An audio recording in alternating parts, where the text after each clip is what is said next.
Good evening. Where would you like us, Philip? Yeah, of course, yeah, please take a seat, yeah.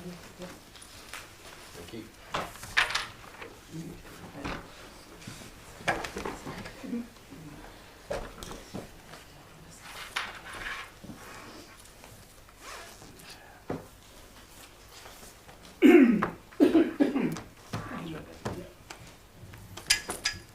Good evening, everyone.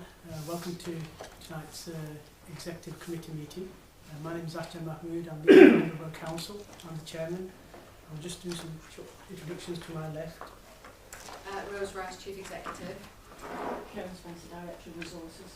Councillor Dorothy Law, representing Orsan, Horsefield and Executive Member for Community Safety.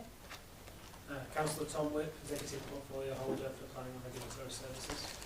David Whip, I'm a councillor for Ebion Courts Ward and I'm the Executive Member for Resources. Rachel Fowler, Strategic Leisure. George Sutcliffe, Strategic Leisure. Ash. Ash Sutcliffe, Councillor. Councillor for Waterside and Horsefield. No relation. Councillor Mohammed Aslam, Bradley Ward Councillor. Councillor Nadeem Ahmed, Barrowford and Pendleside. Councillor Mohammed Iqbal, Member for Health and Wellbeing. Yeah, that's what goes to the please go with. Councillor Hanif, Portfolio Holder for Leisure Services. Good evening, Philip Spur, Director of Police. Hello, Neil Watson, Assistant Director for Planning. Howard Culshaw, Head of Legal and Democratic Services and Monitoring Officer. John. Craig Barnes, Senior Planning Policy. John Holton, Principal Planning Officer. Iftar Glory, Head of Economic Growth. Thank you very much, everyone. First item on the agenda is the Declaration of Interest.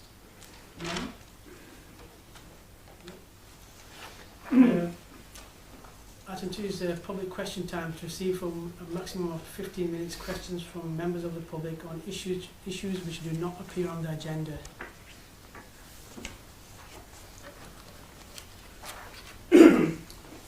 Minutes of the previous meeting. Move those.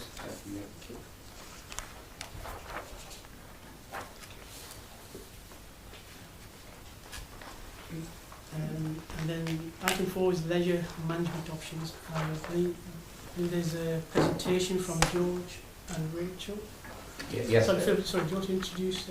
Yeah, very briefly, Chair through yourself, so thank you for that. So we have a report on the agenda this evening. The purpose of the report is to report on the findings and assessment that's been undertaken by Strategic Leisure by Rachel and George into potential future management options for the leisure facilities that are currently operated by Pendle Leisure Trust, and seek a view from Executive on the way forward for future management of those facilities.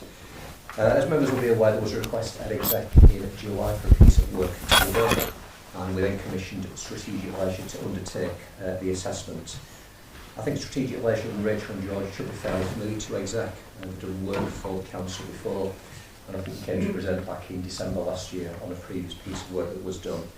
So the contents are set out in the report, Chair, but we thought it would be useful for Rachel and George to have the opportunities to kind of go through their findings.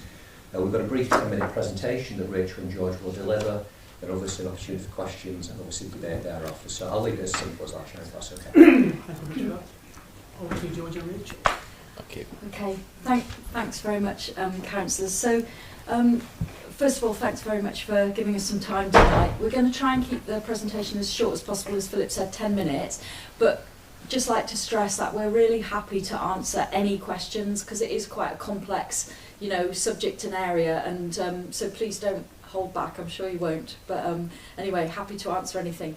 So just by way of kind of building on what Philip said in terms of the introduction, what the council specifically asked us to look at was what happens, or what would happen, what the implications and the impact is if you changed your current arrangement of management through the trust to an in-house model, or you established a new organisation, so a local authority trading company, or you outsourced the model. Oh, Thank you, Rose. Thank you very much. And so those are the three models that we've looked at. So I think just before we kind of go through some of the detail, just some key factors about each of the operational models. So some key things to remember is when you have an in-house model, that does not benefit from tax savings. So you don't get an NNDR benefit because an in-house model does not have a charitable element to its structure, whereas any of the other options do. So all of the leisure operators, for example, who would operate an outsourced model have a charitable setup as part of their governance, and obviously a LATCO has got a charitable element as well. And similarly, the Pendle Leisure Trust at the moment, it is a trust, so obviously that has a qualifies for NNDR. In terms of a LATCO, although a LATCO does benefit from NNDR, one of the disbenefits of a LATCO, similar to your existing trust, is that all the overheads for the contract are against one model. So similar to Pendle Leisure Trust, all of their expenditure, all of their costs go against the operation of one model. That's the real big difference between an outsourced model and all the others, because with an outsourced model, you can spread the overheads because all of the leisure operators are operating a number of different contracts across the country. So things like HR, finance, IT, they would spread those costs across all of those contracts rather than having them all allocated against one. So those are the main kind of differences between the actual models. And I just wanted to run through what we looked at in terms of the outsourced model. So there is now, it's an outsourced agency model. It's very similar to an outsourced model, but what this does is takes advantage of the changes in VAT rules that were announced last year by HMRC. So under an agency model, what you have is the ability to reclaim what was previously irrecoverable VAT on expenditure. So actually the expenditure on a leisure operation is actually returning some income, so you get some money back. So any operation that does this becomes cheaper. But what the external operators have done is they've developed what they're calling this agency model, and how it would work is the operator becomes an agent, so you pay them to collect your income. They then pass that income to the council. They pay the expenditure and then they reclaim it from you. So they're no longer acting just as an operator. They're actually acting as an agent on your behalf. The first one of these has actually come into being in the London Borough of Hillingdon recently, and there are other local authorities that are transferring to this model simply because it will generate some additional savings. I think from our viewpoint, what we would say is that it definitely needs to be explored, but one of the challenges with this model, we think, is that it puts most of the risk back on the council, because the operator is acting as an agent on your behalf as opposed to a pure outsourced operator where they take responsibility for the income and expenditure. If anybody's got any questions about that, I will attempt to explain more, but I'm just trying to keep it as kind of headline as possible. Next slide please. So just in terms of the methodology that we've followed, we're not going to go through this in detail, but just to say that we've obviously undertaken a lot of consultation with key stakeholders that were identified with the council as part of this work, and that has included contacting all the parish and town councils to see whether they would be interested in taking on any of the operational management of your facilities. Those that we heard back from were quite clear that they would want to see investment in your facilities before they took on the operational risk. And I think what we would say to that is, if the council did decide to invest significantly, why would you then give those facilities away? Why wouldn't you hold on to them and take the benefit of the income? It's not an uncommon position for parish and town councils. I think a lot of local authorities in recent years have tried to transfer facilities across, because obviously parish and towns do have the ability to raise a precept which could offset the cost of those facilities if they choose to.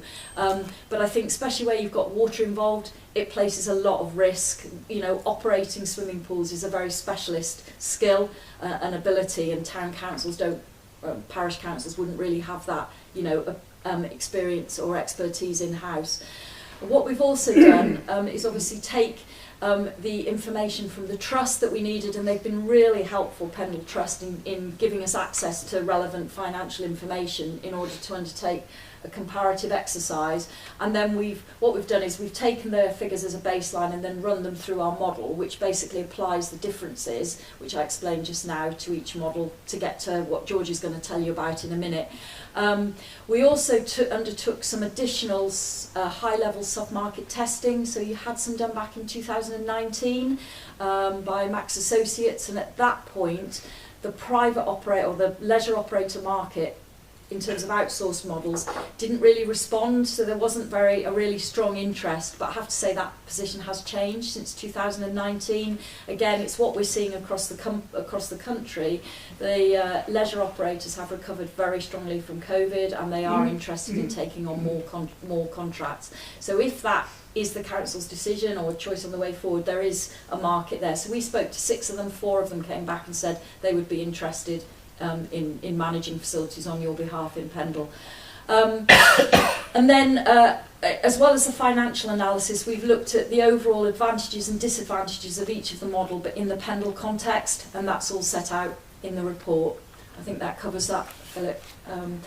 Just as a reminder, I'm sure you all know the facilities that are managed by Pendle Leisure Trust and the ones that have formed the basis of this analysis: West Craven, Pendle Wavelengths and Pendle Leisure Centre, and obviously you've got the athletics track as well.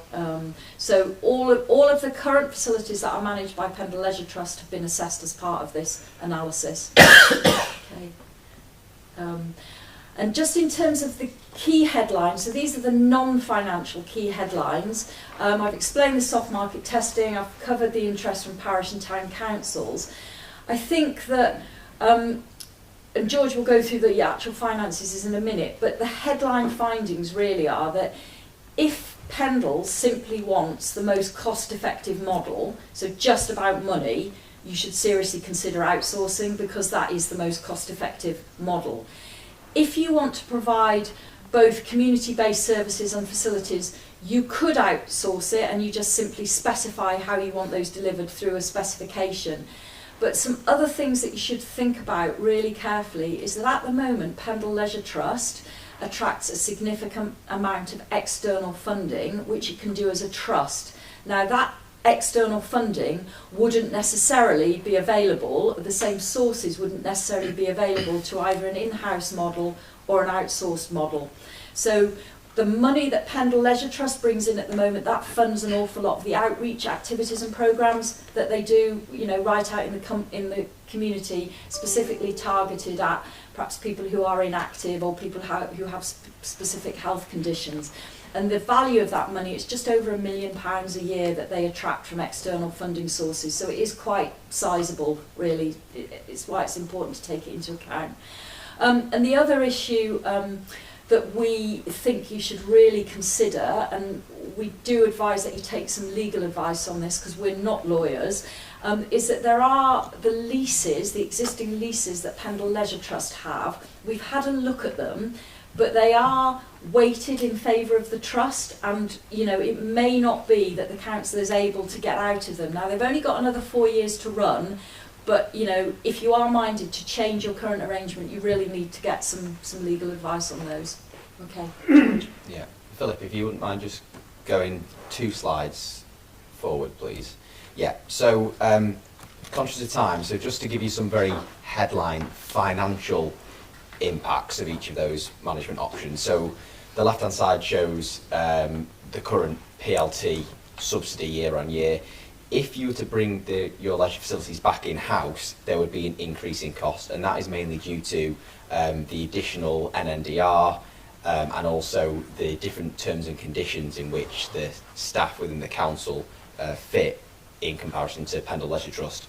If you were to manage the facilities under a local authority control company, there would be some benefits in comparison to both the PLT and in-house option. That's because you can drive some additional income, but you also retain the NNDR. And as shown on the right-hand side, if you were to outsource, the likelihood is that that would be the most financially efficient position for the council moving forward. And Philip, you wouldn't mind just moving on? So the recommendations for the council in relation to our report, and Rachel's touched on many of them. So if, Sorry. it's all right. If the council's priority is to save money, then moving to an in-house operation shouldn't be considered because it will cost the council more money moving forward, certainly in the short term. If the priority is to save money and maintain reduced operational risk, then a LATCO, a local authority control company, should also not be considered. If the council's priority is to save money, then procuring an outsourced operation would be the most financially efficient. They are the key three recommendations, and alongside that, really, it's to do with kind of ensuring that you explore the leases and actually explore what's possible before the contract runs out with PLT in 2028. And just in terms of the other aspect that we were asked to look at, you know, could you bring a service in-house and then do something else with it? Yeah, of course you could. But what you would get with that is increased cost and increased disruption, potentially non-continuity of the service because you'd be changing things, and it would be fairly disruptive for staff, and it would cost you more than just doing simply one of those options. So we wouldn't really recommend that you do that.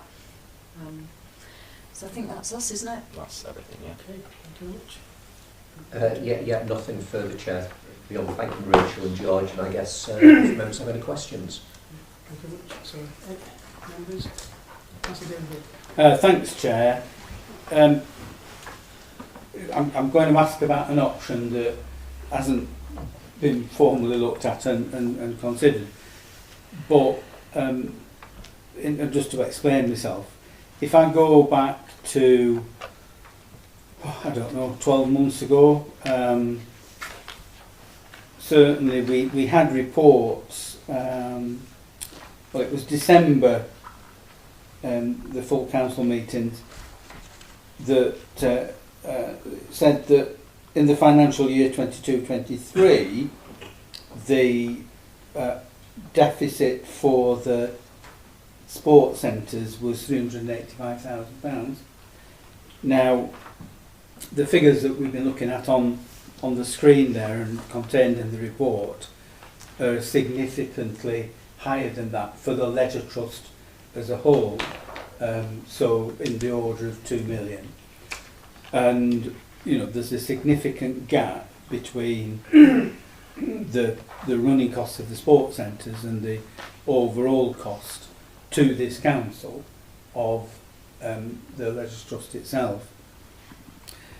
One of the suggestions that was put forward in the discussions between yourselves and what you call stakeholders, interested parties, was the concept of spreading the overheads over a larger organisation, and that's what happens with the outsource model.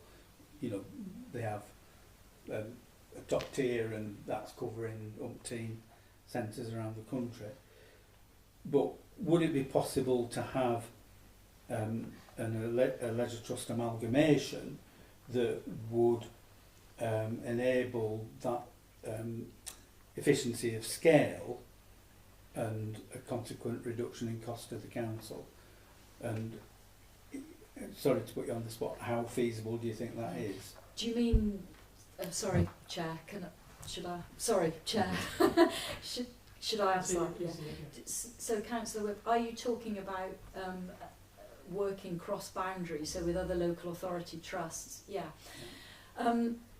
We've identified it in the report because we at least think it's worth exploration. It has there are cross-boundary arrangements elsewhere in the country. So, for example, Watford and its neighbouring authority, of course I've forgotten the name of, but they, not only did they build a leisure centre jointly, but they manage it jointly. They have a contract, it's an outsourced contract, but it was procured between the two of them. And Watford Council takes the lead on managing that contract, but it's South something or other, I can't remember the name of the local authority, but they basically, they give some revenue and their residents benefit from the contract. So I think why we were raising the issue of cross-boundary is that Pennine Lancashire has 4 independent trusts, if not more. I suspect all of them are facing similar issues to Pendle Leisure Trust because they've all got exactly the same issues. They all manage, they're all one contract trusts. So we are aware that Hyndburn has currently been through this same exercise. We don't know what the outcome was, but they have been through the same exercise. I'm pretty sure Rossendale is struggling a bit, and certainly from work in Ribble Valley, the trust there, which isn't the council there, manage some facilities and they have an independent trust. That trust there is also operationally challenged, let's just say. So I think it should be explored. The challenges of any cross-boundary contract are, I've got to be honest, the politics, because not all the local authorities may be the same colour, and so you'd have to have consensus on what the priorities are for that contract. And it would need to be managed very carefully so that each local authority got the same out of it. Do you know what I mean? And that is difficult when each local authority starts with a different number of facilities in different states of repair and in different locations. But it has been done, Councillor, and it's definitely should be explored. And if you were going to look at that concept, if it was possible to work for a trust, it would also be possible to consider it working for an outsourced contract.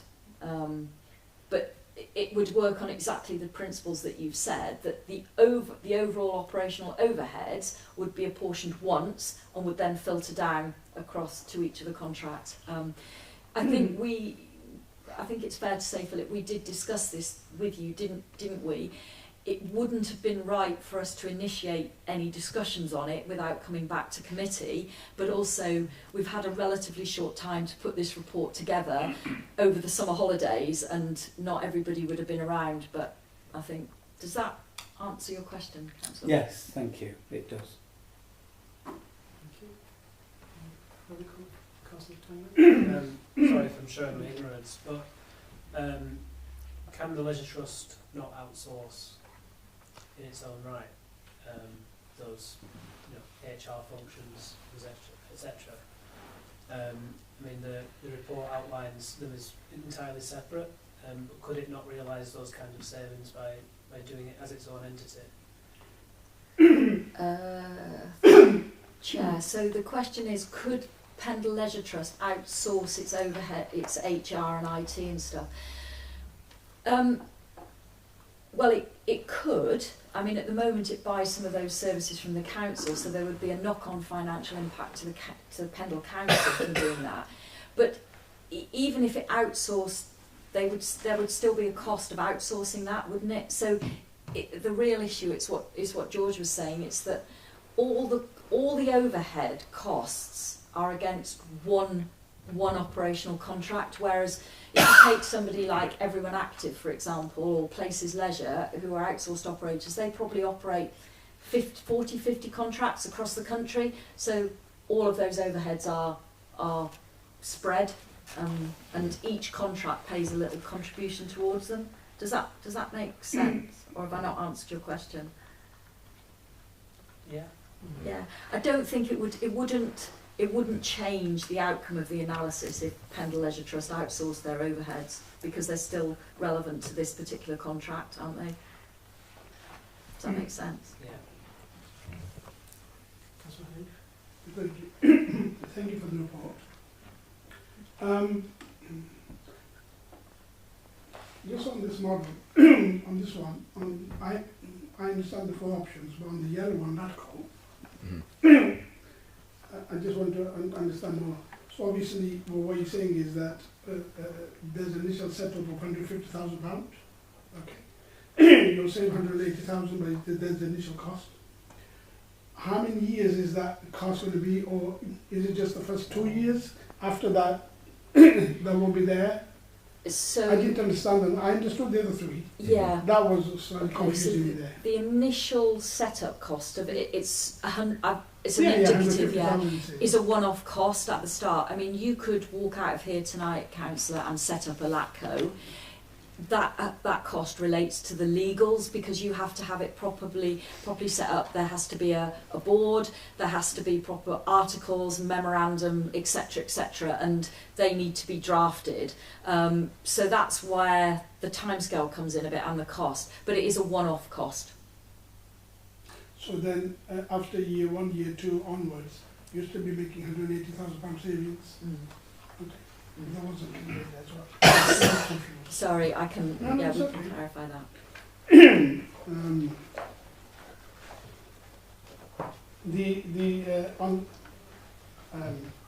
One of the things you obviously mentioned in there was the current income that's coming in at the moment. 90% of that is staffing costs. Is that accurate estimation, or is that a guesstimate? No, it's so we've been through the income and the expenditure to be clear on kind of what that 90% is. It's 90% of the income that's generated through Pendle Leisure Trust at the moment. Sorry, all of the income that's generated through Pendle Leisure Trust, 90% of that goes out on staffing costs. So Yeah. because Pendle Leisure Trust is responsible for 6 or 7 things. Yeah. The golf course, Seed Hill, the 3 leisure centres, etc., etc. So are we talking about the income from the 3 leisure centres, or are we talking about the income for all of the income? The whole portfolio. So all of the income. Yeah. Yeah. So if we just take the Seed Hill out and the golf course out, things like this, Mhm. and just sort of focus on the 3 leisure centres, Yeah. then what percentage is good? We'd have to run the numbers. It would still, I would guess, it would still be over 75% of the overall income that's generated goes straight out on staffing. Thank you. Thank you. Councillor Iqbal? Yeah, thanks, Chairman. I mean, I was on the council when the Leisure Trust was set up 20 odd years ago now.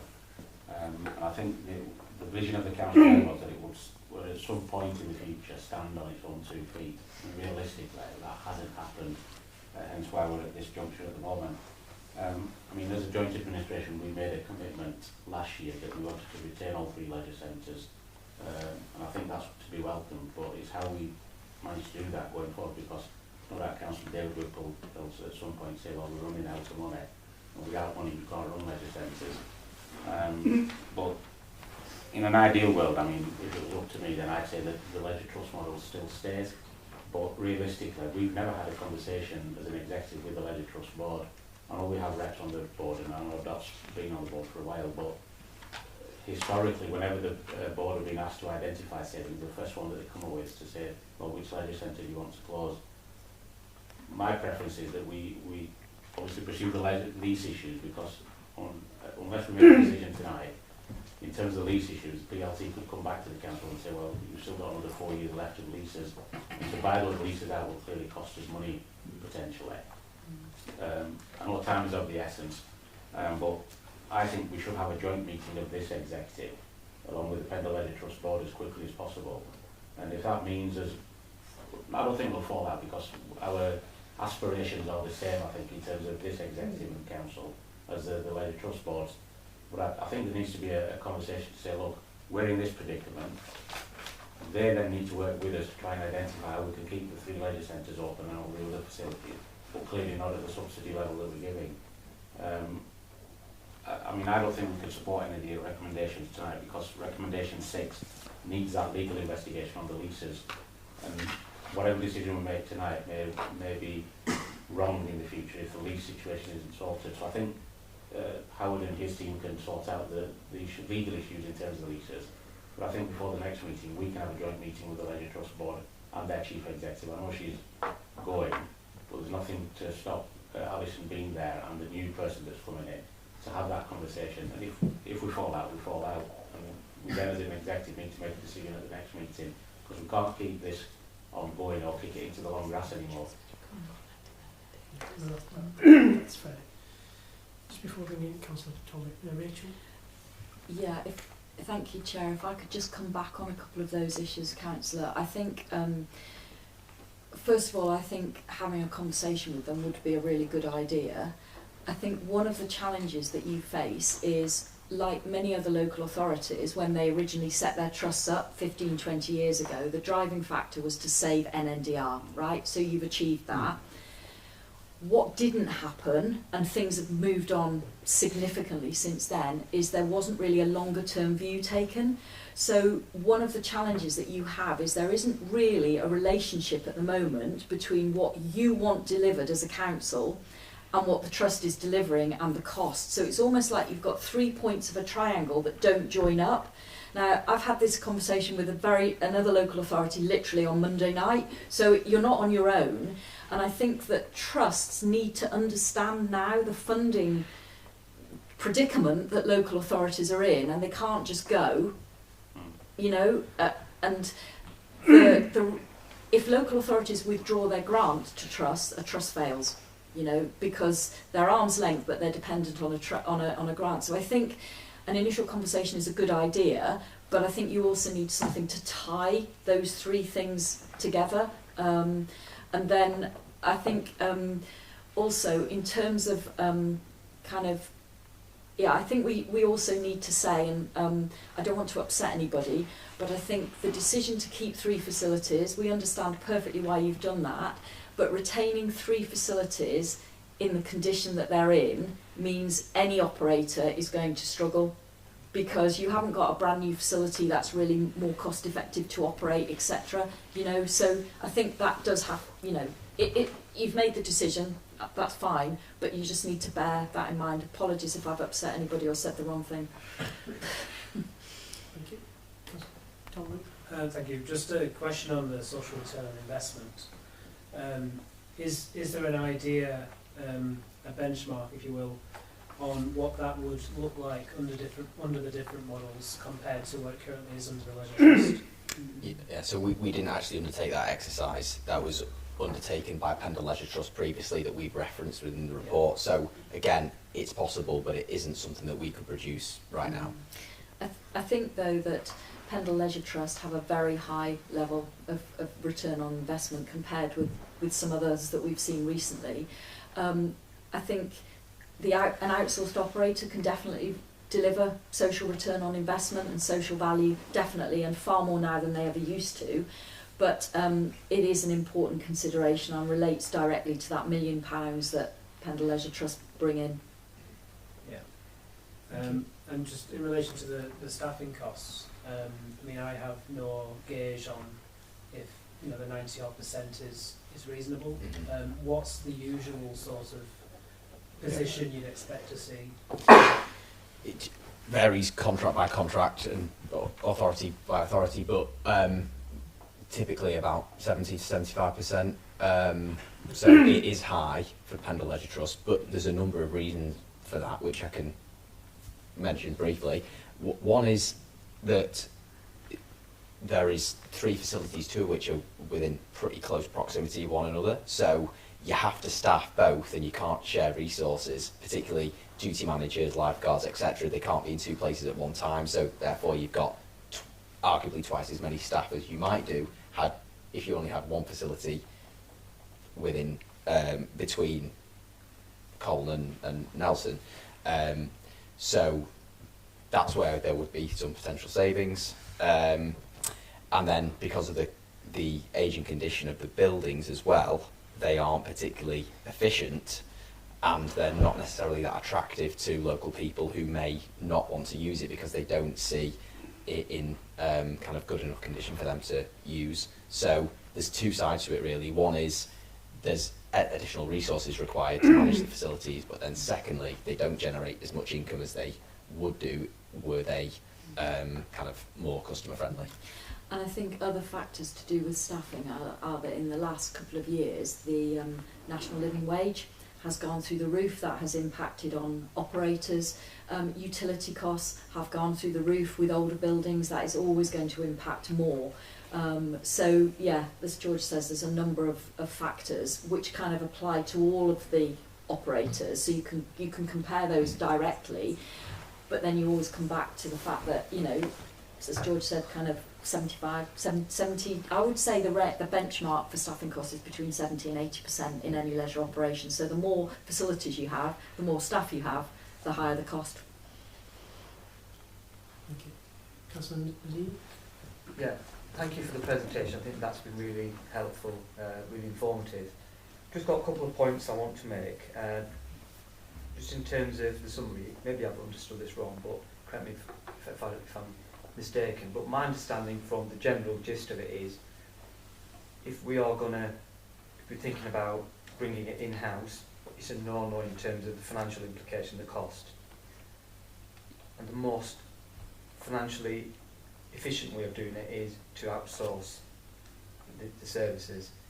But that may have an impact on some of the services which the Pendle Leisure Trust, for example, could be provided, because we may not be able to attract the external funding you referred to in your presentation.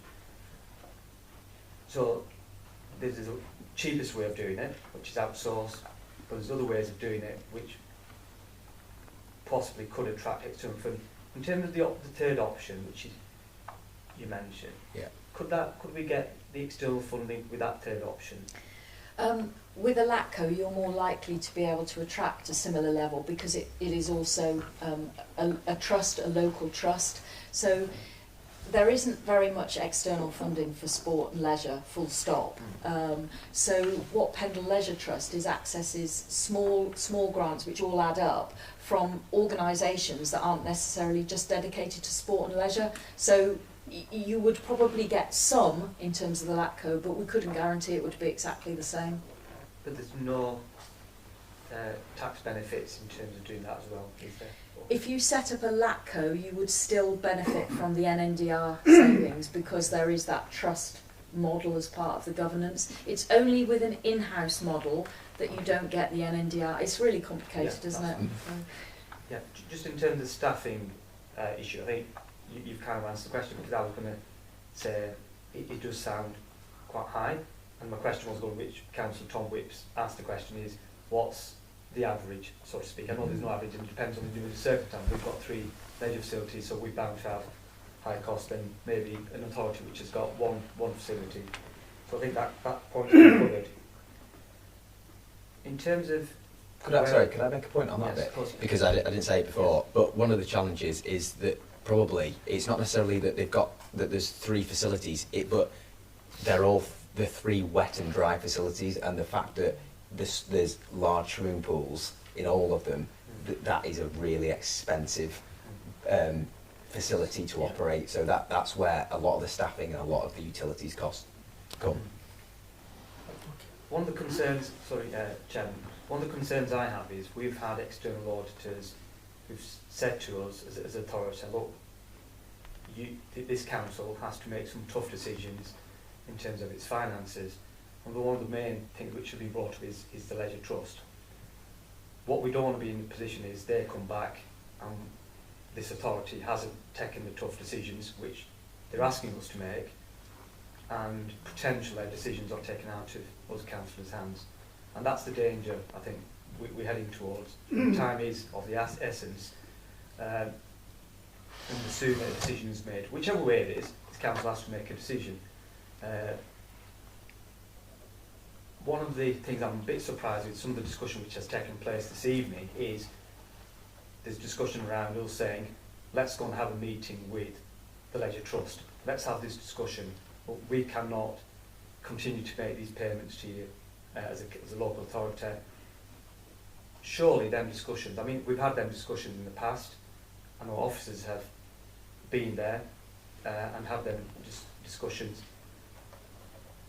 I'm personally aware, the Leisure Trust are aware of the financial difficulties this council is in, and the reason why we had numerous discussions with them. So I'm surprised, surely them discussions should have taken place before we even did this piece of work to see is there anything further they can do. I would suggest probably not, because I think they would have come forward with options if they were able to. I think it's now, I don't think the Leisure Trust are going to make the decision. I think us councils are going to have to make the decision, because it is getting rather late in the day. And like I said, otherwise the decision's not going to be in our hands. One final point, I know you mentioned at the end you might have upset people, so I'm going to ask you directly. I know you've been fairly frank with some of the information you've given, and that's what we want. We want straight.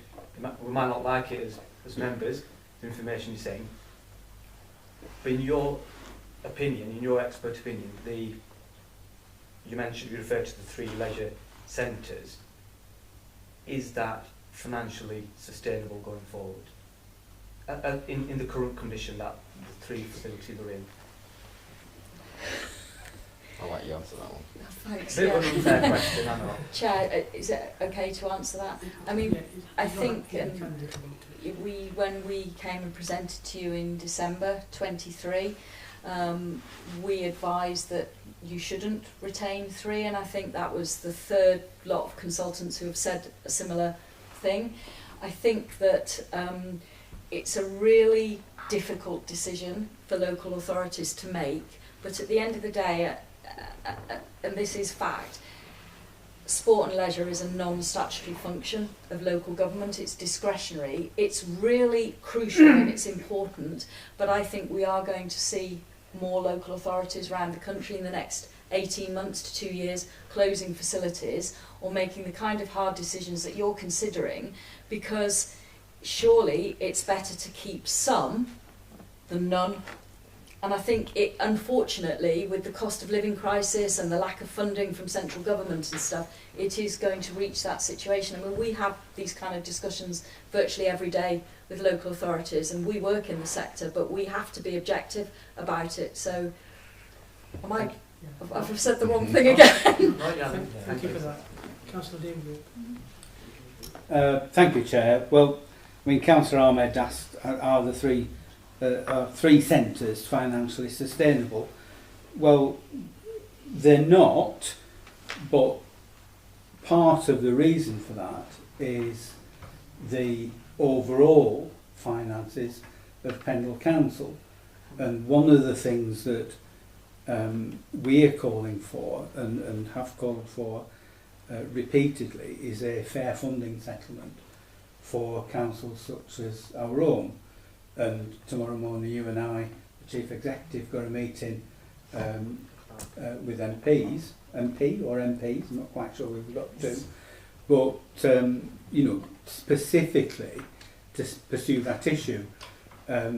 If people in Pendle, residents in Pendle, were getting a fair crack of, the whip, in terms of government funding, then we wouldn't be having the discussion that we're having necessarily about the sports centres. We, as an administration, have clearly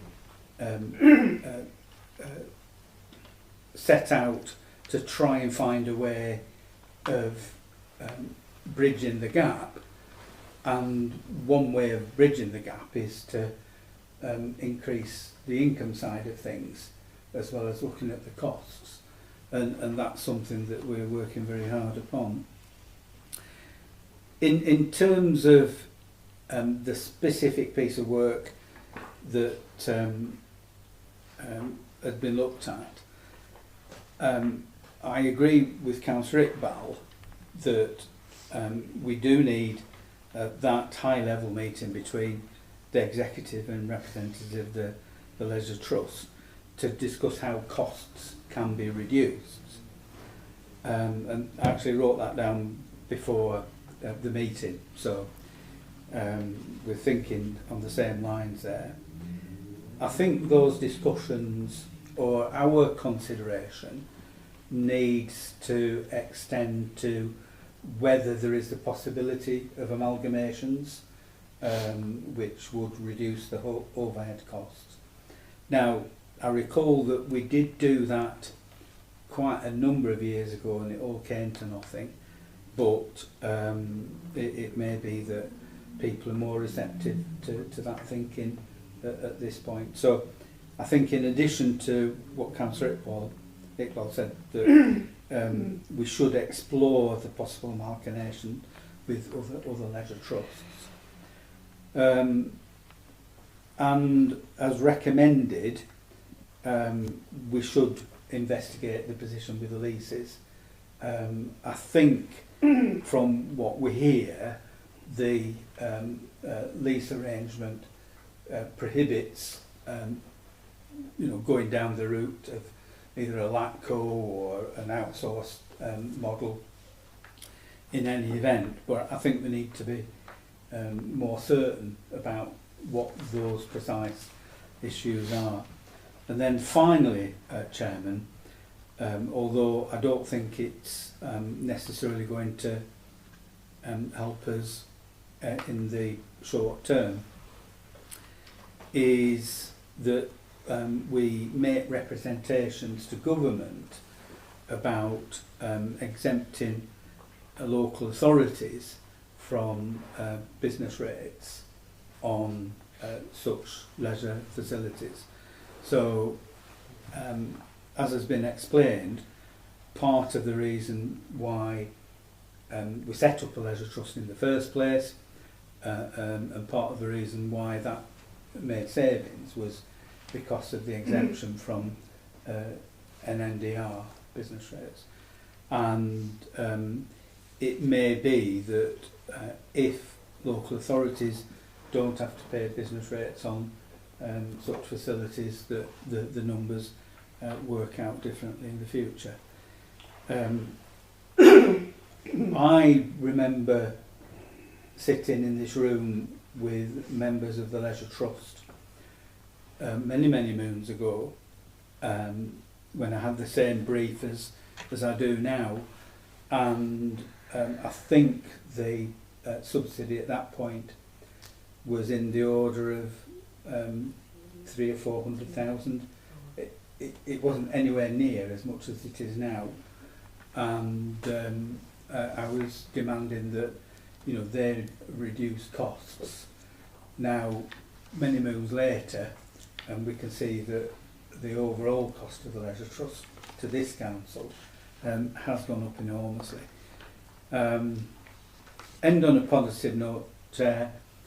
When we did have discussions with the Leisure Trust in past months, one of our pleas was for them to market the services better, and I've noticed a significant improvement in the marketing that they've been doing, which I hope is resulting in them getting more people through the door and increased income. Because, as I said earlier on, as well as looking at the costs, let's look at the income. So if we can boost that, that's all to the good. So, Chair, I second what Councillor Iqbal was suggesting. If he'll take on board the... oh, sorry, there is another point as well. If he'll take on board the points I made about exploring the amalgamation with the Leisure Trust, making representations about NDR, but also, Chair, looking at performance indicators, so that in our relationship with the Leisure Trust, we're looking at what they're providing and sort of tying our payments to their performance. I'm happy to accept that, but I think we asked the Leisure Trust to share those performance indicators with us before the meeting, Sure. so we can at least have some time to digest what's in there. That's fine. Chair, I don't think we necessarily have that KPI, set of KPIs that we can sort of tie them to. They'll have some internal Internal. they monitor themselves, I guess, and I think we need to have sight of that anyway. Especially if they're getting outsourced funding as well, no doubt there'll be outcomes that they have to meet. So if we can share that with the executive. Can I ask the Chief Executive wants to come in the most. Thank you, Chair. I suppose I just wanted to make a few points really about this. There are no easy decisions on leisure, unfortunately. And what we've seen, it's gone to sleep now on the screen, but those are relatively small shifts in the costs. And I don't disagree with anything anybody said this evening about having those conversations and so forth, but there's still a fundamental affordability issue. And even if you get it down to 1.8 something million, that's still an awful lot compared to most authorities. So that's still there, whatever you do. So even if we were to get an amalgamation of trusts, that might reduce the costs a bit, but there's still a fundamental huge bill for the council to pay. And I suppose it's reminding councillors of the overview and scrutiny recommendations last year, and also one of the leisure reviews that I think Strategic Leisure did, and one of the findings there is that we're largely competing with ourselves because we have an over-provision with 2 leisure centres 2.1 miles apart from each other, which gives us a really difficult challenge to actually get those to wash their faces or anything like it when they're overlapping in terms of catchment so much. So I don't think those issues have gone away. So I'm just reminding members that those issues are still there, even if we look at some of the options tonight, which will help, but they're not going to sort it out completely, this. Councillor Nadine? Yeah. It is a difficult decision. I've been there leading your chair, and it is a difficult choice that members are being asked to discuss and make, and don't envy you. But we've heard, in terms of presentations, we've had scrutiny committees, we've had our internal overview and scrutiny committee make recommendations, we've had the external auditors, we've heard from the Chief Exec this evening, we've heard from various financial experts of our council saying to us on numerous occasions, look, you've got to deal with it. And administrations of all colours over the years, we've kind of not grasped the nettle. And I think we're coming to a point where we can't keep kicking it down the road. And it sounds like to me that that's what's happening again this evening, where there's going to be this high-level meeting. My question would be, what's been happening for the previous year and a half?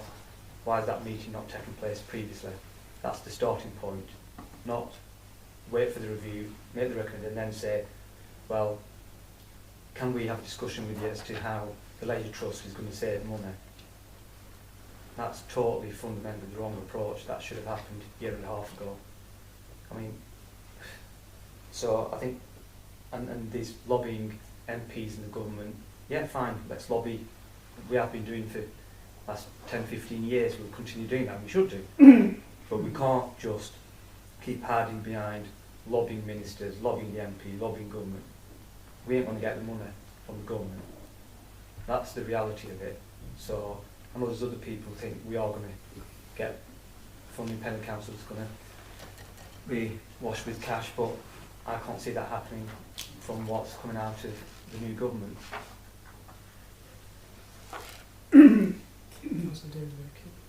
Thank you, Chair. I thought I said my piece earlier on, but Councillor Ahmed said it's a difficult choice. I don't envy you. I would make the point that it's for the council to make a decision, and it involves all councillors. And despite the fact that the Conservative group, both when they were administration and more recently, have said we should close one of the centres. I haven't. The Conservative group. No, the group hasn't. Individual members, sorry, correction, Chairman. Individual members may have expressed their opinion. They're not speaking on behalf of the group. Let Councillor Whip finish and then I'm just I think it was Councillor Stone who might have said that. So. But individuals, that's what I'm saying, they're not speaking on behalf of the group, the individual councillors. That's like suggesting the Lib Dems thing, because that's what came out of Law and Scrutiny. Councillor Whip is speaking, then it doesn't mean. Thank you, Chairman. Well, I'll just remind Councillor Ahmed that in repeated representations tonight, I mean, he said, are 3 centres financially sustainable? You know, it was implicit with what he's saying that he doesn't think, and what he's just said, it's a difficult choice.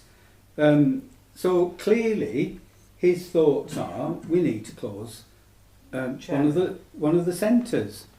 Chairman, I'm not saying that for 1 minute. I'm saying it's a Councillor, difficult choice whether we decide to go in-house Councillor or go external. As a chair, I'm asking you to let Councillor Vick finish, and then you can, if you want to speak, you can come back in. Yeah, I'll come back in then. So, various members of the Conservative group at various times and in different guises have said we need to close one of the centres. Councillor Ahmed has implied that in what he's saying tonight, challenging whether 3 centres are financially sustainable. The shared administration has said we will seek to keep 3 centres open, and we're looking at how we can make that affordable. And that is the basis of our shared administration in this respect, and that's what we're working on.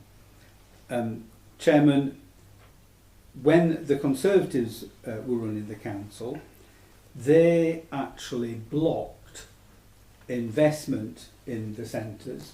They prevented work going ahead on essential repairs. That included the roof at the Colne, the Pendle Leisure Centre there. And I would just point out that as a direct consequence of not getting that work done when it was proposed 2 and 3 years ago, that the cost of that work has more than doubled. It's currently being carried out at least 200% of what it would have cost us to do it a few years ago when the Conservatives blocked all that investment. We've taken a decision to get those essential repairs carried out. That work is currently underway, and we are hopeful that we can get grant aid to have further investment, and we can see some of those costs as a consequence of energy consumption coming down. But Chairman, the Chief Executive says, well, you've got to close one of them, which I think the officers are quite open about. And as an administration, we are still working on the plan to retain 3 centres and to have those services available in each of the townships. I sincerely hope that that will continue to be the case, and that we will find the wherewithal, we'll find the extra income, we'll reduce the costs to make that a viable proposition. And I think that's an entirely reasonable thing to do. Sorry, it's not this. Yeah. Just before you Councillor. So I've had experience of working with other leisure trusts and also outsourcing leisure facilities. The subsidy that we give to Pendle Leisure Trust is eye-watering compared to others I've seen, absolutely eye-watering. And I think, yes, have another meeting to discuss efficiencies, but from what I can see, it's not sustainable to keep running 3 wet and dry centres. It's obviously costing a lot of money to the council. But if, and I don't like to mention this word, but if we did ever get into the Section 114 territory, we'd end up with no leisure facilities, because everything would then be focused on what we have to do, the statutory services. So I think we do need to look at something radical, otherwise it's not good for the country and we could end up there. Thank you. Councillor Heath? Do you want to say something? I have one further question to strategic leather, if that's okay. Yeah, you want to speak first?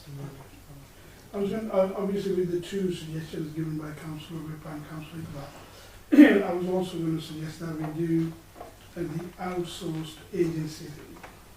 And we go investigate what's that, because we don't want to be doing things one after the other. Let's do everything in parallel. So get all the information. But the key thing in all of this is the lease. If nobody budgets on the lease, every option is dead. There's absolutely compromise. But if we can get some movement on the lease, then we have all the information. So obviously we're looking at Pan East Lancashire, for example, which is as something said. Also, what we have, obviously we need to look at the agencies that you suggested. So I think we need to be doing them all in parallel, all together, have the meeting with the board and things like this, because we need to obviously make the decision as soon as possible. Let's get, and I think that is the only piece of information of the jigsaw left. And once we've got everything else, that then decision obviously can be made. How difficult that is, we all know, and it's got to be done. We can all sit here and for the last 15 years, regardless of what who was in charge, difficult decisions were just passed on. Okay, so we can whatever. But I think it's about time. We need to make a decision, and if it falls under our remit, fine. It comes under our remit, and then it's to be done in the best interest.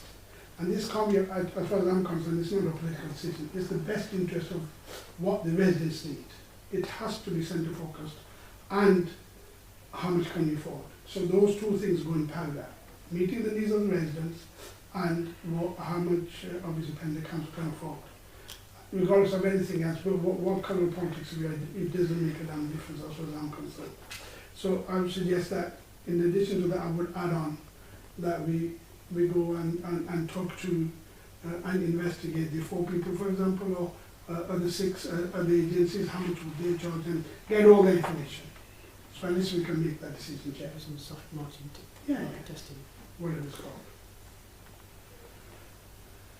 Tom, Do you come back in? No. No, Tell us a no. No, tell us a no. No, I've not said You no. don't have to come in. Just very briefly, I agree totally with what Councillor Hanif has said, and he is right in what he says. It has to be what's best for the residents and this council. Just going back to the point Councillor Witt made, saying I've not implied anything. I've just asked a perfectly legitimate question, which is what we're discussing is in terms of the legislature. And I've asked that question before of officers and external experts as to the way forward for this council and leisure services. So I don't think I'm implying anything. I could turn this round and say, well, by implication, the discussion we've had tonight is basically we're not going to make a decision, we're just going to kick it down the road, and we could keep talking about this. We'll be here in a year's time having the same discussion. I'm just saying because that's the implication. I'm not saying that it's going to happen, just as I wasn't intending to say or implying that we should be closing any legislature. I've never said that.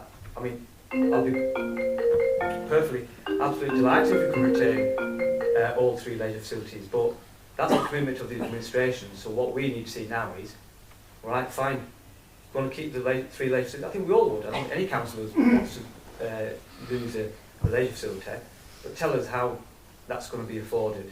How is that sustainable?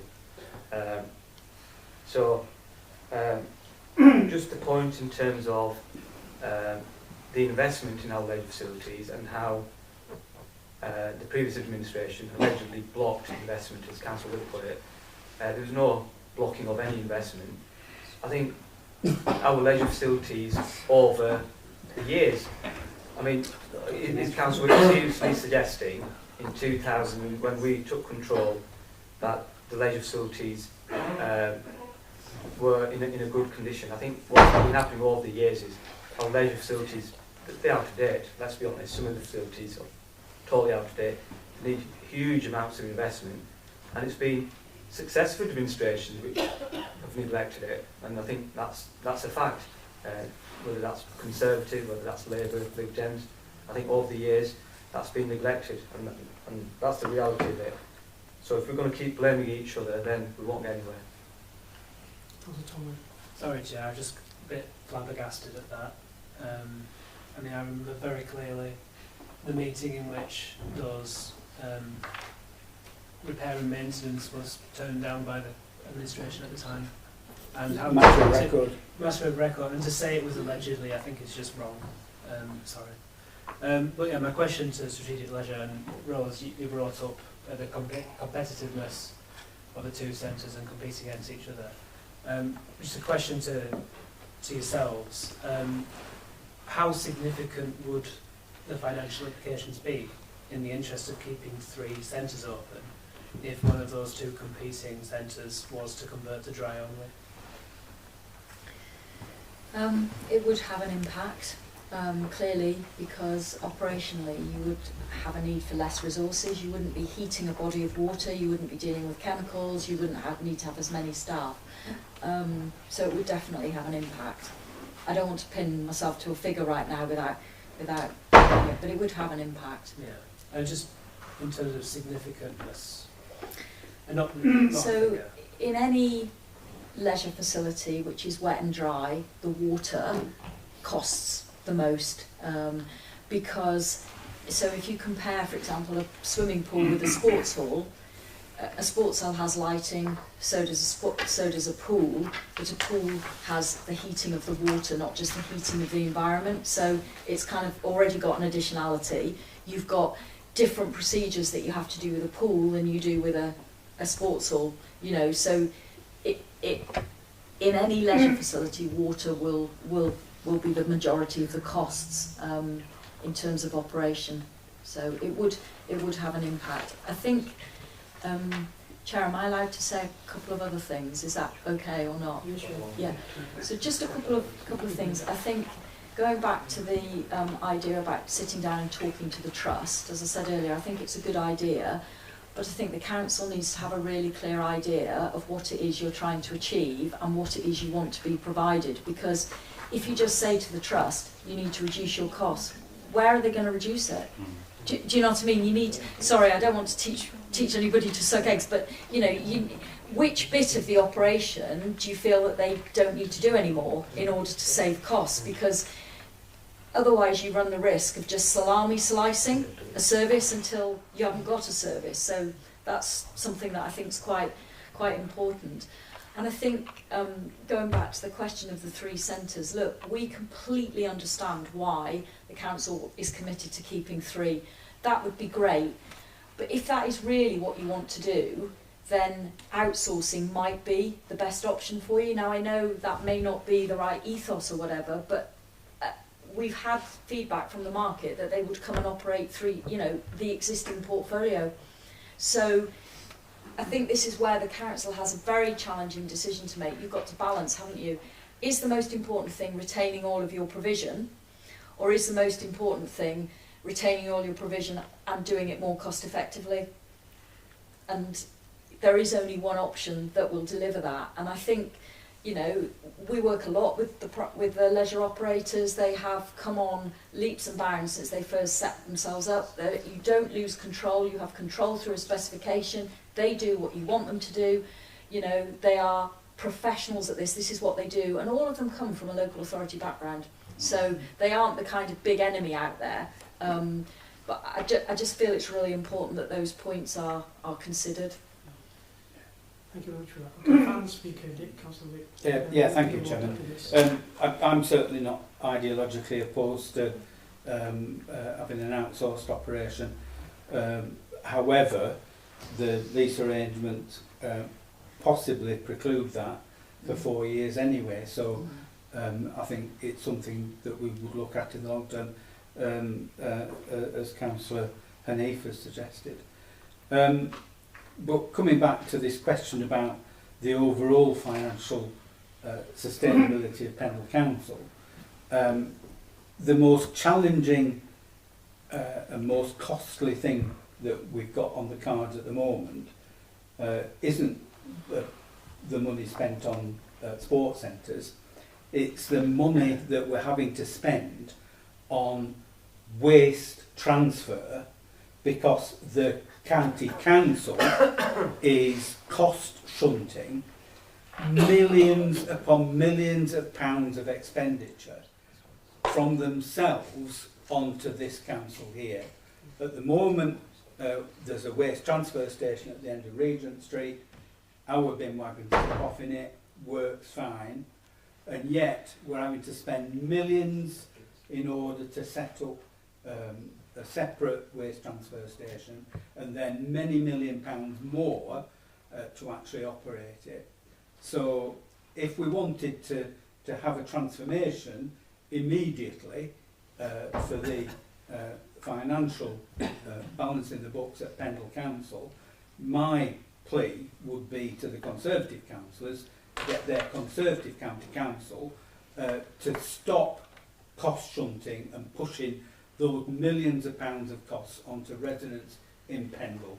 It's not fair, it oughtn't to happen, and yet we're faced with that. And it far outweighs the cost of running sports centres. Thank you, Councillor. I totally agree with you. Moving to the vote. All those in favour of the recommendation? Of the proposals? Okay, that's carried. So the next item, entirely to yourself if you want to stay or feel free to. Thank you, Councillor. I think we'll probably head off if that's okay, but thank you very much. And yeah, if there's any further questions or whatever, then please come back to us. Thank you very much. Thank you. Okay. Item 5 is the National Planning Policy Framework. Neil?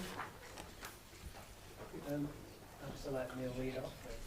I'm sorry, did you want to come in first? Yeah, Sorry, Tom Wick. Councillor Tom Wick. Yeah, I mean, I'd like to move the recommendation to share for starters. I think we've obviously got to come to terms with the proposed changes, and I think Neil's excellently set out responses to those, which you can see on the addendums annexes. Chair, the change to just housing stock as a baseline for the standard methodology isn't appropriate. It's led to very disproportionate housing figures for places like Pendle. It takes no account of demographics in the area, viability, which Pendle is struggling with at the moment compared to other areas of the UK. It's completely unrealistic for us to hit the targets proposed by the new Labour government, and it's just not a feasible future, I think, for our planning department and Pendle as a whole. So yeah, happy to support the responses put out by Neil's team. Can I second that, Chair? Just a couple of comments. Sure. In terms of the housing numbers and the government's proposal to go to 382, I think at the very least it's unrealistic, but I think it's dangerous. When we had an oversupply of new housing quite a number of years ago, the result was people couldn't sell.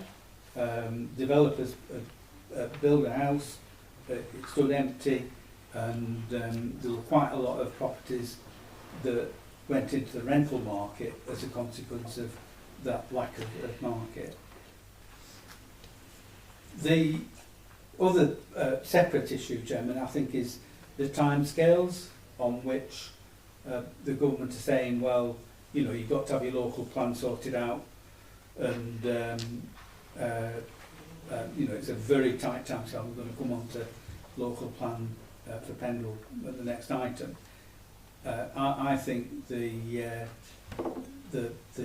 process that the government laid down is far too prescriptive.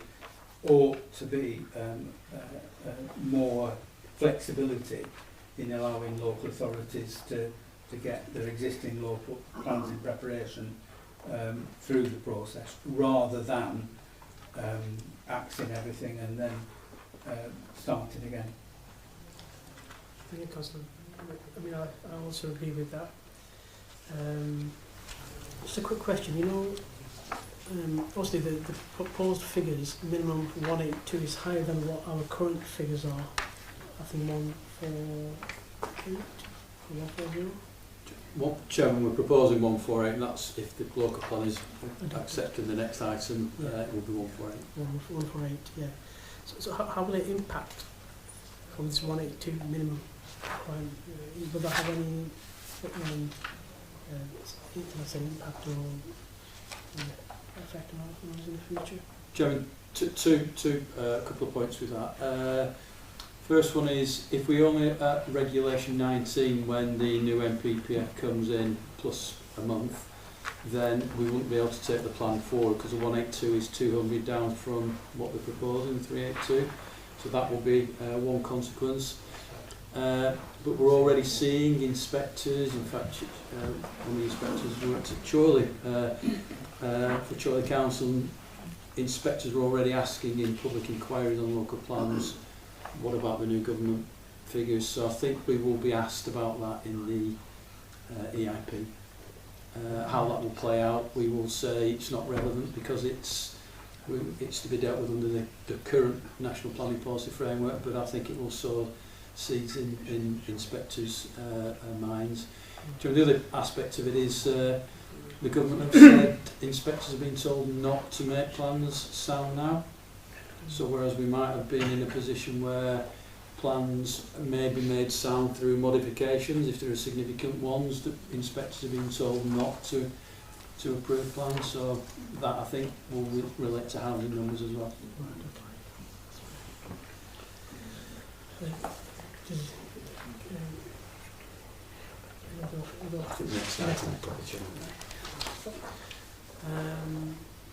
All those in favour? Yeah. That's carried. So we've got the local plan. So Neil, would you want to take it first? Chairman, thank you, Chair. I'm not going to say a great deal. I'm just first of all going to thank John and Craig in particular for the work they've done on that. You can see by the supporting documents what a tremendous amount of work. And I'm obviously sometimes a public face, but they do all the work. So thank you to you two for all that hard work. Chair, I'm not going to say a great deal about it. I think we've rehearsed the issues enough times. I think the plan is a very good one. The policies there are appropriate. The issue is always going to be around, and where I think I'll call them battle lines with the objectives will come in will be on the housing numbers, but that's well rehearsed. I think we know where we are with that. We know the issues involved. Other than that, Chairman, I think that the plan is a good one, and recommend that you in turn recommend it to go forward to council next week. Thank you very much for that. Councillor Tom. Thank you, Chair. Yeah, I mean, my thanks to John and Craig as well. We've been very accommodating, and we've gone through quite a bit of stuff to get this to where it is. Obviously, the time frame for getting this through now is very tight. This is the last opportunity before it all gets scuffled and we have to start from scratch. I do have one thing that I would just like to pick on, which is the DM 37 paragraph 11, which relates to protected car parks. I do have the policy out if you want to read it. Give me 1 second. But the reason why I bring this up is because it precludes development from well-used car parks in town centres unless the council agrees on parking elsewhere. In Bunalswick we have a long-term aspiration to develop a health centre in the centre of Bunalswick, and one of the likely places to do so is on a council-owned car park that would be on that protected car parks list. Chairman, I don't think the protected car park is a necessary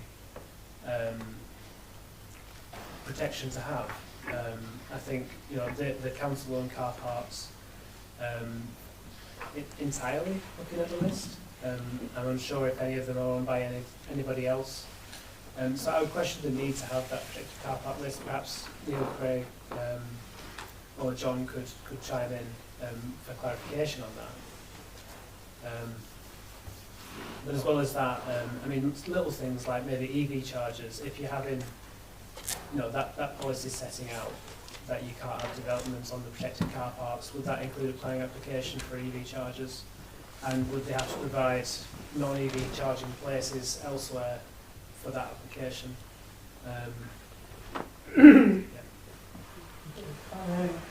The reason the car parks are protected is because we've gone through consultation with parish town councils and the internal teams here, and they were the car parks that came forward as listed. The policy isn't intended to stop EV charging points. In fact, there are other policies in the plan, and the plan must be read as a whole. Encourage EV charging points on there.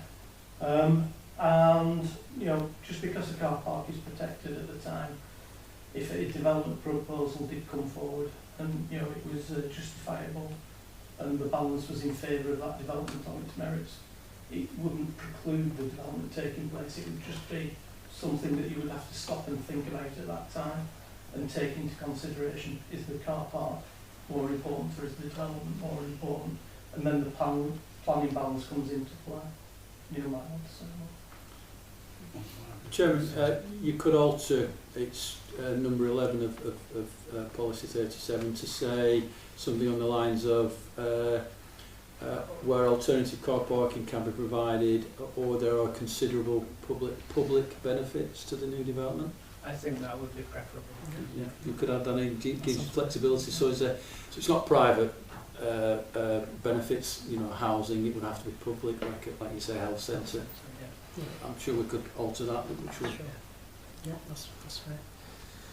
Right, yeah, I mean, on behalf of the executive committee, I want to thank you to yourself, Craig and John. Yeah, I appreciate all the hard work. I know there's been quite extensive consultation and awful hard work has gone on. So thank you very much. Could I just nip in and say, Jill is the other member of our team. Yeah, the whole Jill team. Bailey puts an awful lot of work into them. So deserves some. Yeah, the whole team. Yeah. Thank you. Chair, I don't know whether Councillor Tom Whipps moved the local plan with that minor amendment, but I would second it. Yeah. We've got a clear choice either to pursue the local plan that has been worked on for the last few years, or stop and wait until the new regime, and then have to work on the 382 number. Now, eventually, the plan will have to be reviewed with whatever number the government have in mind at the time. But I think, Chair, the position we've got to is we've got evidence to support, going back to the housing numbers, the 148 figure. You know, everything that we have, the demographics, can justify that number, and it's certainly our view that we ought to run with it and hopefully get some protection for greenfields. Thank you. All those in favour? It's carried. I'm just going to bring in item 13 forward. I believe there's the gentleman there, really there, just on this issue. About the voting time. Yeah. So, yeah. Councillor Tom Whitman. Chair, thank you. I'm not sure what the final figure we were wanting to increase the room to. Introduce, should I say. Did we come to a view with the... Chairman, sorry, through you, Chairman, I've not got an exact figure, but £400 was mentioned, but I haven't got a specific figure. But it doesn't matter, the maximum figure doesn't matter as long as it's not exceeded, so you can charge less. So if you want to set a higher maximum, that's fine, but as long as they don't go above that, they can charge less anyway. So I just question if we can't just set it as unlimited. you have to have a figure. Yeah, I see no problem with a high figure. The £400 is what we're suggesting. I would move that. Cheshire. Councillor David. Second, Chairman, I thought it was a blast from the past when we were looking for horse-drawn carriages. And I'd be fascinated to learn what the plans are, but yeah, second it. Pardon? Have the pink carriage. The pink one. Very good. All those in favour? Sorry, Sorry, just sorry, a question. Councillor. In terms of the figure of 400 then, Neil, is that just a set figure of 400 is the maximum that's been charged? Yeah. Right, okay. Charge less, but can't Yeah, charge. All those in favour? Thank you. Next item is item 7. I'm happy to review the report. Second that. I think it's quite a detailed report.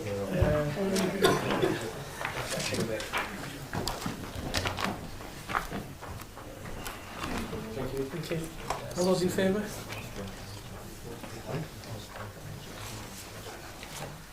Next item is Trafalgar House. Item 8. Trafalgar House. I can take this, Chair, if that's okay. Yeah, of course. Yeah, just I'll be very, very brief on this as well, Chair. So, effectively, the purpose of the report is to seek a way forward and a decision from Executive on the future of the Trafalgar House site.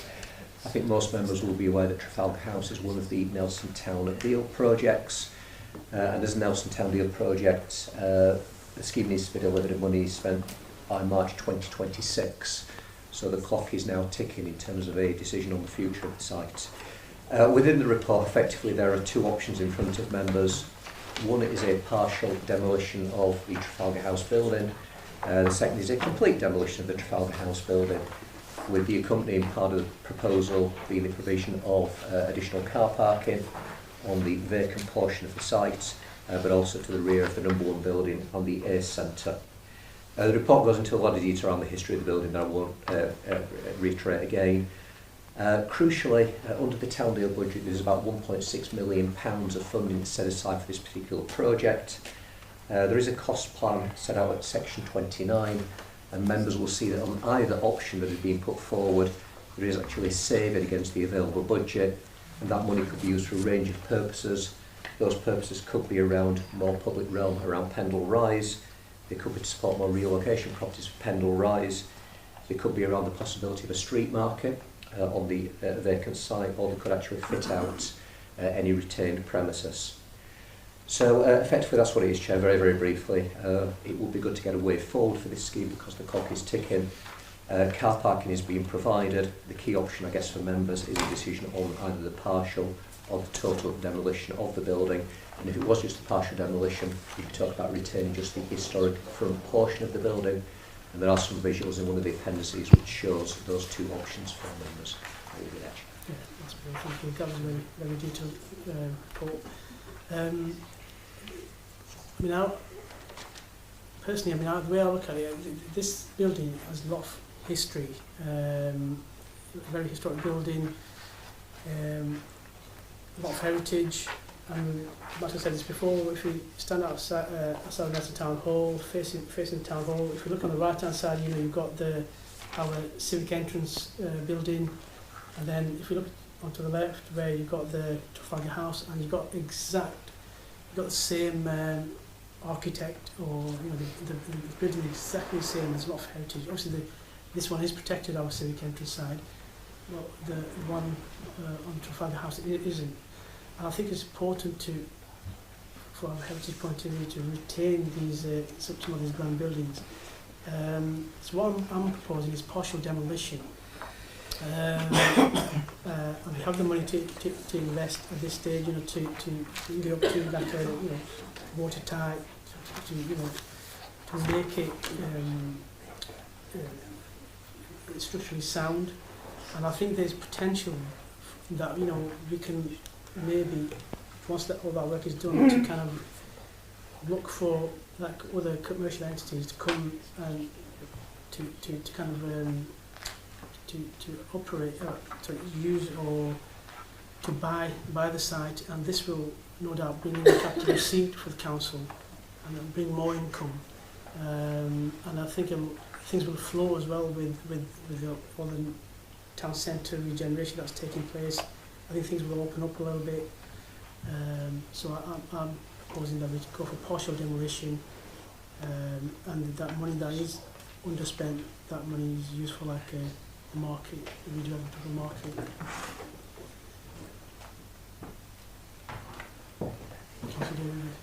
Well, Chair, I don't think you and I see eye to eye on this, and I think your closing words there were a triumph of hope over experience. I'd like to ask Philip a question for a start. We had some discussions about this last week, and there was a possibility that the new owners of the Lord Nelson may have development proposals which would impact on what we did with Trafalgar House, and I wonder whether Philip has anything to report on that. Yeah, through yourself, Chair, we did make inquiries of the new owner of the Lord Nelson literally this morning. So that new investor is looking to constructively invest in the Lord Nelson. Whether what options, whether it's retaining a pub or it's some different way forward, they are open to all options at the moment. So nothing definitive, but that's the latest of this morning. That may or may not help members. I think what I would say more generally is that, that investment I think is a sign of confidence in the town centre. Hopefully it's a sign of the fact that people are seeing that regeneration will be coming forward and that Nelson hopefully is moving forward as a town. I just said I would walk out prior to the meeting this evening, getting a little anecdote. There was a former kind of pound shop just adjacent to Pendle Rise. It looks like that's going to be taken over by possibly a new kind of pizza place or food outlet. So there is increasing confidence, I hope, in the town centre. No guarantees around a user for this site, but hopefully there is more confidence in Nelson as a result of the other investments. And obviously we've got a paper later on the agenda talking about that. Thank you, Chairman. I don't think that's helpful, really. It's a bit ambiguous. So we are where we are. Chairman, my view is that there ought to be a full demolition. I think the site in the future could be a possible redevelopment site. In order for that to happen, I think it needs frontage. It needs frontage onto the street, onto Market Street. And just having a plot on the back street really isn't going to give any redevelopment opportunities in the future. My main fear is if the front of the building, which is falling down, and there's a lot of stonework on the surface at the front there, if that is kept, it's going to be an extremely expensive white elephant, and there's only this council that's going to end up picking up the tab. The existing building has been empty for any number of years, and obviously there's been an opportunity. It was in decent condition at the beginning of that vacancy. Nobody's come forward as an operator. None of the schemes that we've worked up have been viable financially to actually make it stack up. So I think having a temporary car park there pending future development is the best option. But I think key to that is having frontage, and the other attractive opportunity is whether we could have a good outdoor market, utilising that space, so it would be used on some days of the week for that. So I'm going to oppose your proposal to have just partial demolition. I think get rid of the whole thing. When it was acquired as part of the advance works for the Nelson Town deal, the council were very much minded to knock it down, and that became frustrated later on. So if you're proposing partial demolition, I will propose full demolition. I'm hoping Councillor Tom Rippers in the second as one of the previous meetings, he said, keep these historic buildings in town centre. Councillor Tom Rippers. I'm afraid I'm going to have to disappoint you. Yeah, I'll second Councillor Whip's amendment.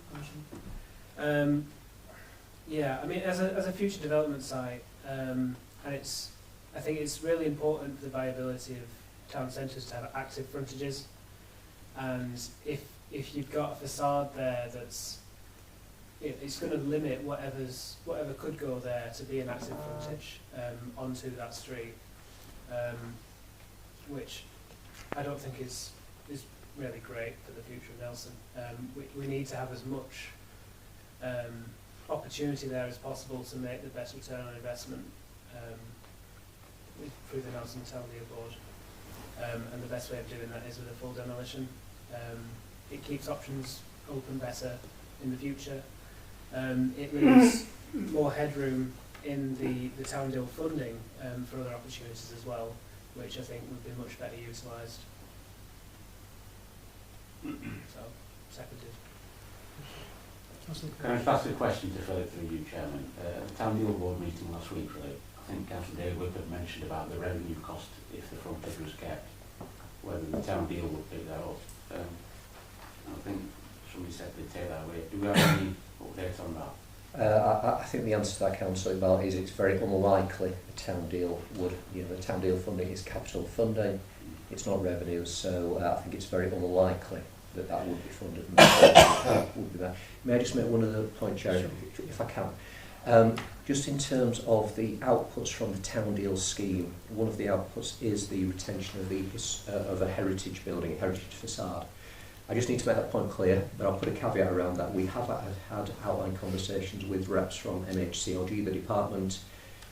They certainly will be up to a conversation should members wish to go through full demolition. So they're open to that conversation, but just say the current agreed scheme is not to retain a heritage portion of the building.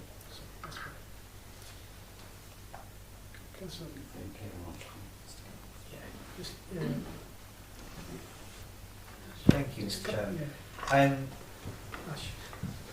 In an ideal world, I would love to see the whole building kept, but obviously we have to be pragmatic about this, and we have to look for a solution that suits both the money available and the usage of the site.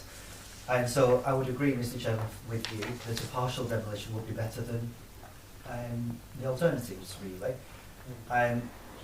Too many times in my lifetime I've looked at old photographs of Nelson, of Colne, of Burnley, of the places that I've lived and been, and mourned the loss of beautiful buildings that we could have, and the things that we could be doing with them today. Buildings that have gone that we could have had a brilliant, viable use of today. And I think this is an example where if we keep it and we look and we see the improved town centre which is coming, there are various different changes. The circumstances and the context of this building are changing by the day. With things like acquiring the Pendle Rise and all the different changes that are happening around it mean that the circumstances of this building become different. And I think that we need to keep sight of that. So I would agree with you, Mr. Chairman. A partial demolition is definitely better than a full demolition. I prefer to keep the building, and I must make that point. I would prefer to keep the building, but a partial demolition that keeps that facade would be the preference from my point of view. Thank you for that. And potentially, like I said, once the work is done, we can market it, and sell the building, and that will bring a capital receipt in, that'll cover the cost that we originally accrued in buying it. Yeah, I just want to say that if members do go down the partial demolition route, you do need to be aware that there is a potential for ongoing revenue costs. My understanding is, as Philip says, the town deal funding is capital, cannot pick up revenue costs. So if we don't then get a suitable tenant or manage to sell the building, the ongoing revenue costs will fall to the council. How much is the ongoing cost? Sorry? How much will be the ongoing cost? We don't know. I don't know that. Sorry, please. Councillor Tomlin. Just to say, I think there's all the opportunity in the world to make a new beautiful building that could last another 150 years in the place of what's there now. It's not just old buildings that have to be beautiful. I think it's all of them, or they should be at least. And you know, over time, town centres change and you replace old buildings with new, and that's what makes them interesting. You know, new towns don't work because everything looks the same age and it's all the same, and that's just not beautiful. So I think an opportunity to have modern buildings with, you know, attractive features in that setting could be a good one to change the street scene, increase attractiveness for the town centre, and, you know, drive further investments in the area. Councillor Jalal. Chairman, I second your proposal. Okay, so all those No. Need to be clear who's moved what first, but Councillor needs to speak. And just, I didn't fully understand what you said, was that are the New Deal people not in favour of a full demolition? The scheme that was originally approved by the Nelson Town Deal Board had a number of outputs. One of the outputs is the retention of a heritage asset, I think it's the phrase that's used. So that's the currently approved Nelson Town Deal scheme. The reps from the department did come to see us, I think it was last week or the week before. We did talk to them about the possibility of full demolition. They said that they would be willing to have that conversation with us, so they did not say that's not an option, but the currently approved Town Deal scheme does involve the retention of a heritage asset, a slightly different portion of the building. Okay, I wasn't aware of that, Chair. So that was our original That's thinking okay. as well. And that is, to be honest, I wanted full demolition, but if that's the case, then obviously I will support your partial one. So I think effectively the way this was done was that your original proposal has only just been seconded, so I think that's effectively, arguably, it probably doesn't matter, but that's effectively the amendment, so that will be voted on first. Okay, that's all. So all those in favour of the partial demolition? 3. All those against? 3. In favour of partial demolition. Are you going to put that as a substantive motion? Yeah. Could I put an amendment, Chair, that the full estimated costs, revenue costs of retaining the front portion of the building be evaluated prior to making this decision, enacting this decision. So in other words, we find out what costs we're going to get lumbered with, because without a doubt, you know, you look at the front of that building, nobody in the right mind is going to take that on. And it's going to be a running sore in the finances of this council forever and a day. So I think before you make a decision as to whether you keep it, that you actually understand how much it's going to cost. I think it's important that you redo. I mean, I completely understand that side of things, yeah. But I think my thinking is, you know, we can probably offload this to the businesses or other commercial entity, and no doubt that will bring new jobs in as well. But I think we've got to make a decision, and because of that Nelson Town Deal Board, our decision, we've got to, this has been going on for the last 2 years, so we've got to move forward, in my view. Councillor? Yeah. Just a question to officers. Because obviously Town Deal is paying for the renovation or demolition, whatever, in this case renovation, will we in the future be able to sell it, or are there going to be restrictions on it, or anything like this? Again, through yourself, Chair. should members agree to go for a partial demolition and we have an asset and continue use, what the town legal board want to see, what the department want to see is a use of that building which is sustainable and feasible going forward. So if it was a commercial use, a residential use, a retail use, that would be absolutely fine. You know, something outside of that, I guess, but a standard town centre use would be absolutely fine. Okay. Second that amendment, Chair.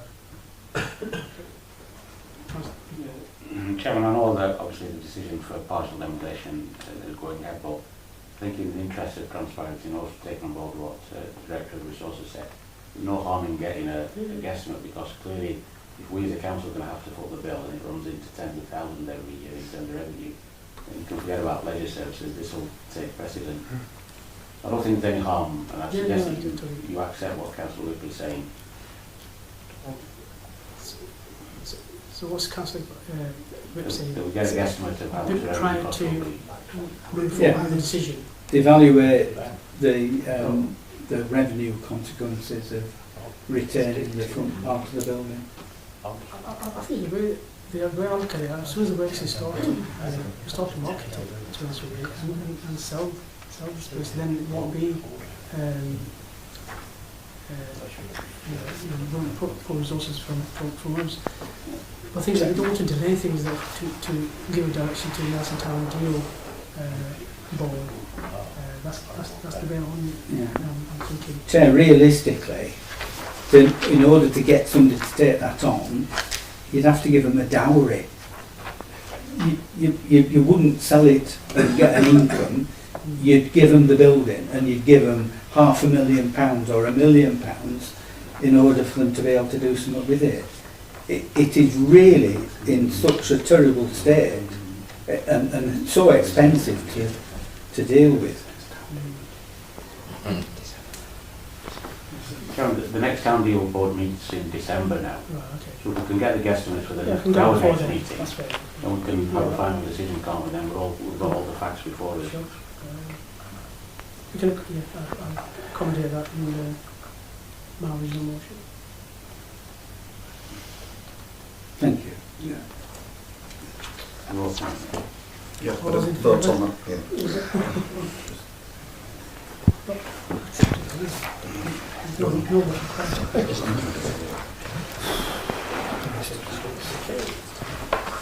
So we've got the core, AV and Balnozic master plans.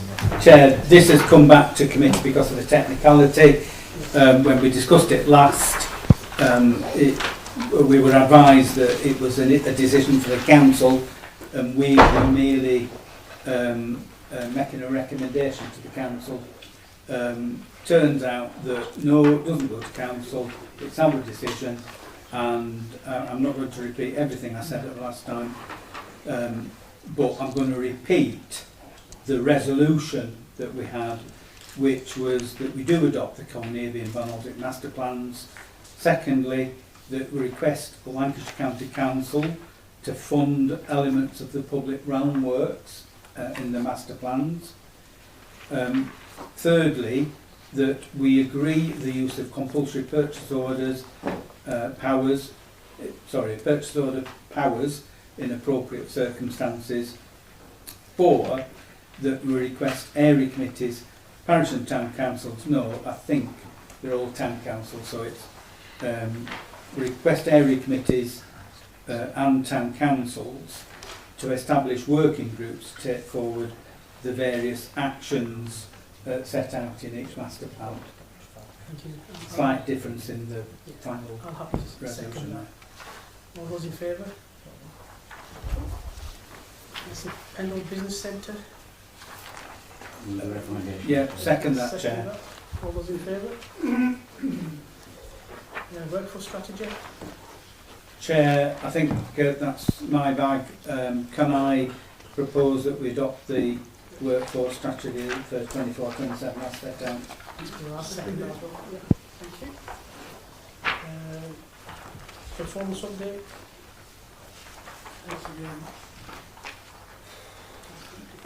I would move this, Chair. There's 2 that I wanted to draw attention to. On paragraph 6, we've got the new taxi safety regime, and the report, although it's dated 19th of September, refers to the app being rolled out in July, and I'm just wanting to have assurance that that has actually now been implemented. Neil's nodding vigorously from the back there. And the other one was in terms of paragraph 16, customer services, and for the most part this is answering the phone. We've had a discussion in other meetings, Chair, where we said we'd review the future key performance indicators to assess performance, and I wonder whether anybody is able to report if that work has progressed and we're in a position to see the new KPIs being developed. And apologies to Karen not giving a notice beforehand. Yeah, so I think we agreed that we would bring the new KPIs forward by the end of September. We're due to meet our final meeting with Liberator next week to hash that out. So they will be before the end of September. Thank you, Chair. Thank you. I'll second that. All those in favour? Thank you. We've got climate change update. Yeah, No. Item 13, Chair. No, done it. Who's done it? Oh, yes, you have. Right, that's all. Through the Chair, the report that's in front of you sets out the emission report for 23-24, and also it sets out the sort of revised climate emergency working group terms of reference for adoption. Now, since 2011, the Council has already produces an emission report based upon 3 scoping parameters. One is, scope 1 is to look at the fuel used in boilers and furnaces and turbines by the Council. The second one is about the consumption of electricity and how it's produced, and also the third one to look at the business travel elements of the Council and its vehicles. So out of these 3 scopes, the scopes 1 and 2 relate to directly to Pendleborough Council generated emissions from its building stock and the emissions going out into the atmosphere, as well as its transport.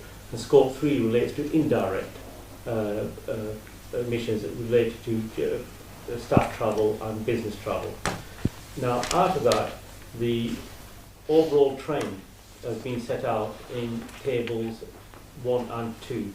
And you'll see that for each one of the scopes, it tells you the details in terms of emissions against, in terms of tonnes being generated for gas consumption for 967 tonnes being emitted, and scope 2 for electricity consumption of 340 tonnes.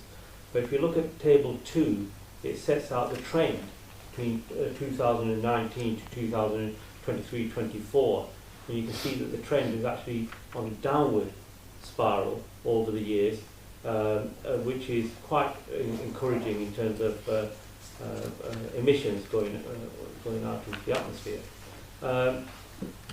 There is a bit of an anomaly that within 2019 to 2023 there was a COVID impact as well, where people didn't travel, and also the buildings were closed down for COVID reasons, which has an impact on the numbers having a downward trend.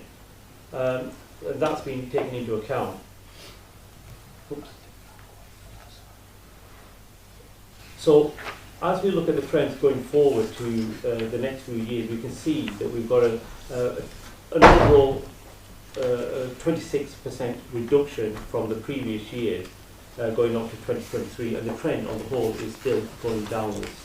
Now, we will be monitoring this over the next years, few years, and see whether that trend takes it and how we can actually implement our strategy to sort of make buildings more efficient and monitor that.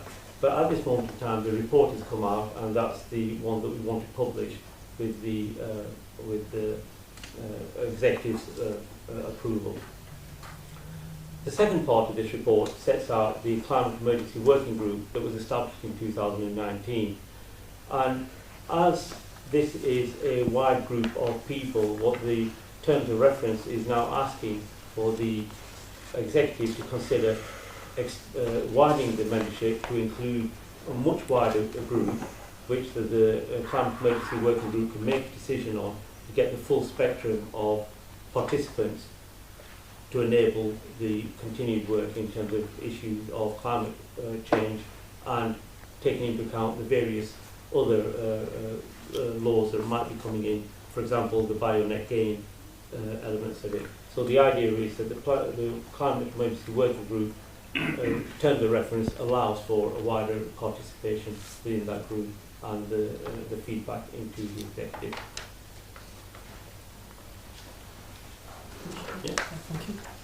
Councillor David. Chair, I'm happy to move that we accept the report in the first part, and I reflect on the paragraph that talks about the sports centre emissions are included in these figures here. And I recall that going back to the funding that was axed for investment in sports facilities a few years ago under the previous administration, that one of the proposals that was knocked on the head at that time was installing ground source heat pumps at West Craven Sports Centre. And you know, how regrettable is it that opportunities like that were passed over because there was an opportunity there to make significant environmental savings and hopefully financial savings as well. But I wanted to speak to the terms of reference issue, Chair, and agree with the terms of reference I set out. But under membership, it's recommended that up to 7 external partners will be on the working group. Well, it doesn't actually say that, but up to 7 external partners will be on the working group, with the working group determining these representatives annually, which is a bit like, you know, people appointing themselves. And I think it needs to be a step back from that.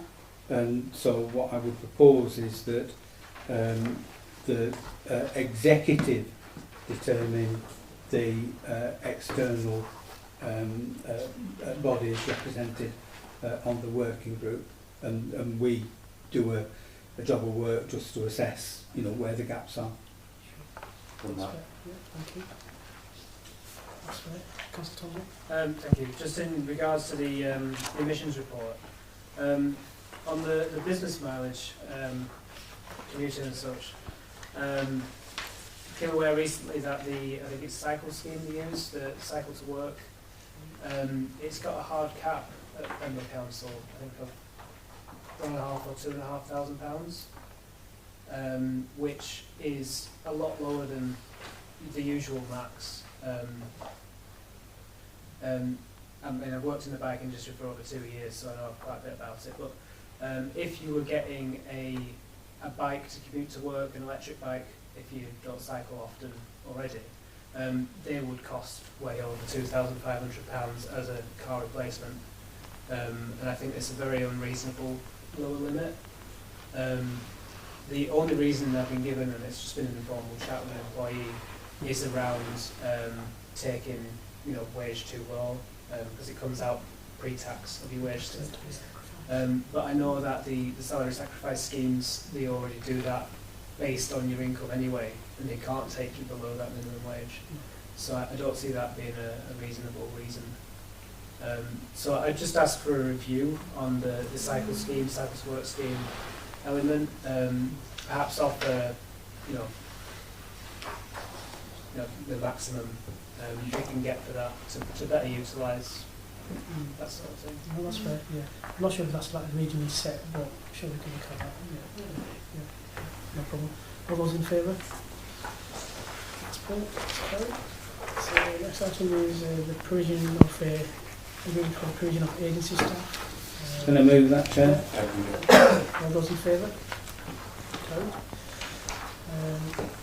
Okay, so the next item is exercise of the Agent Powers Protocol.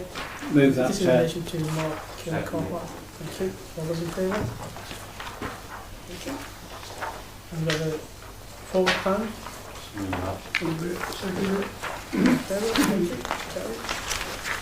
So at this stage, 18, so that's it, members of the public. Move the chair. All those in favour?